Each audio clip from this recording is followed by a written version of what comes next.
మా ఛానల్ని ఇప్పటివరకు ఎవరైనా సబ్స్క్రైబ్ చేసుకోని వాళ్ళు ఉంటే తప్పకుండా నేను చూపిస్తున్నట్టు ఇట్లా సబ్స్క్రైబ్ చేసుకోండి.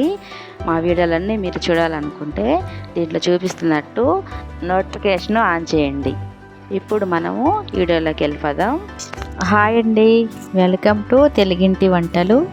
ఈరోజైతే ఒక చక్కటి రెసిపీ అండి, రవ్వ కేసరి. స్వీట్ చాలా బాగుంటుందండి, చాలా ఈజీగా కూడా చేసేసుకోవచ్చు. ఫస్ట్ అయితే స్టవ్ వెలిగించి ఒక బౌల్ పెట్టుకొని ఒక టీ స్పూన్ నెయ్యి వేసుకోవాలండి. నెయ్యి వేడెక్కగానే జీడిపప్పు అయితే ఇట్లాగా మనం పలుకులుగా ఇట్లాగా ఎంచుకొని వేసుకుంటే బాగుంటుందండి. ఇట్లా వేసేసుకొని జీడిపప్పు దోరగా వేయించుకోవాలి, మాడకుండా. జీడిపప్పు వేగంగానే మనం ద్రాక్ష వేసేసుకోవాలి.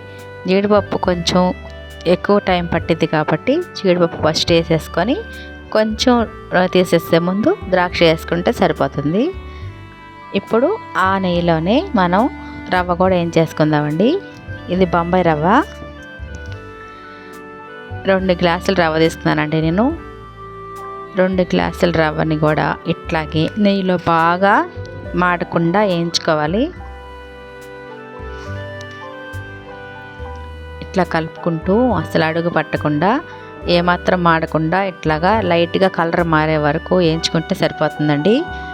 ఆ నెయ్యిలో వేసి వేయించుకున్నా సరిపోతుంది, మనం ఎక్కువేమి నెయ్యి వేయక్కర్లేదు ఇప్పుడు వేయించడానికి అయితే. ఇది చాలా సింపుల్ రెసిపీ అండి. మనకి స్వీటుల్లో ఏదైనా సింపుల్గా అయిపోయే రెసిపీ ఉందంటే అది ఇదే అనమాట, రవ్వ కేసరి. చాలా సింపుల్గా అయిపోతుంది. ఇప్పుడు రవ్వ వేయించి పక్కన పెట్టేసుకొని, ఇప్పుడైతే నేను తీసుకున్న 2 గ్లాసుల రవ్వకి 2 గ్లాసుల పాలు, 2 గ్లాసుల పాలు పోసుకొని ఇప్పుడైతే 1 గ్లాసు నీళ్ళు పోసుకున్నానండి. పాలు కాకుండా ఉట్టి నీళ్ళతో కూడా చేసుకోవచ్చు. నేనైతే పాలు పోసాను. ఇట్లాగా పాలు బాగా మరుగుతున్నప్పుడు చూసారు కదా,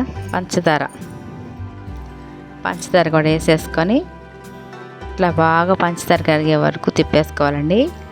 పంచదార మట్టికి మనకి రవ్వను తీసుకున్న బట్టే తీసుకోవాలి. 2 గ్లాసుల రవ్వకి 2 గ్లాసుల పంచదారే తీసుకోవాలి, బాగా సరిపోతుందండి. 2 గ్లాసులకి 3 గ్లాసులు కూడా వేసుకుంటారు, తీపి ఎక్కువగా అనిపిస్తుంది. 2 గ్లాసులు తీసుకుంటే స్వీట్ అయితే చాలా బాగుంటుంది. ఇట్లాగా చక్కెర కూడా పంచదార కూడా మొత్తం కరిగిపోయాక మనం తీసుకున్న రవ్వనైతే ఇట్లా బాగా తిప్పేసుకోవాలండి పాలలో వేసేసి. ఇదైతే ఫుడ్ కలర్ అండి, నేనైతే ఎల్లో కలర్ వేసుకుంటున్నాను, కేసరి బాగా కలర్ఫుల్గా కనిపించాలని చెప్పి. అది కూడా వేసేసి ఇట్లా బాగా తిప్పేసేసే మనకి రవ్వ కేసరి అయితే చాలా ఈజీగా రెడీ అయిపోతుందండి. చూసారు కదా ఎంత ఈజీగా అయిపోయిందో. ఇట్లాగా ఆ కలర్ కూడా వేసేసి బాగా కలుపుకోవాలండి. మనం పాలు పోసే చేసుకోవాలని ఏమి లేదండి. రవ్వ కేసరికి నీళ్ళు కూడా పోసేసి నీళ్ళు మరిగాక పోసుకోవచ్చు. నేను పాలతో చేస్తానండి, అందుకే పాలతో చేసుకుంటున్నాను రవ్వ కేసరి. ఇట్లాగా ఆ కలర్ అంతా బాగా కలిసే వరకు బాగా కలిపేసుకొని ఒక ప్లేట్కి అయితే కొంచెం నెయ్యి పోసేసుకోవాలండి. నెయ్యి పోసి పక్కన పెట్టుకోవాలి. ఇప్పుడు మనం చేసుకున్న రవ్వ కేసరి అయితే రెడీ అయిపోయింది. చూసారు కదా, చాలా సింపుల్ రెసిపీ అండి ఇది. మనం అప్పటికప్పుడు ఏదైనా చిన్న చిన్న ఫంక్షన్లు చేసుకుంటే మన ఇంట్లోకి ఈ స్వీట్ అయితే బాగా పనికొస్తుంది.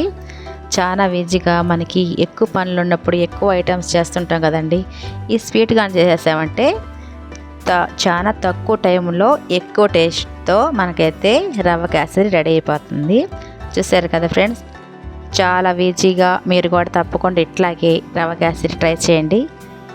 ఓకేనా ఫ్రెండ్స్, మా ఛానల్ని అయితే లైక్ చేయండి, షేర్ చేయండి, అట్లానే సబ్స్క్రైబ్ చేసి మా ఛానల్కి సపోర్ట్ చేయండి. ఓకేనా ఫ్రెండ్స్, బాయ్ అండి. Thank you for watching.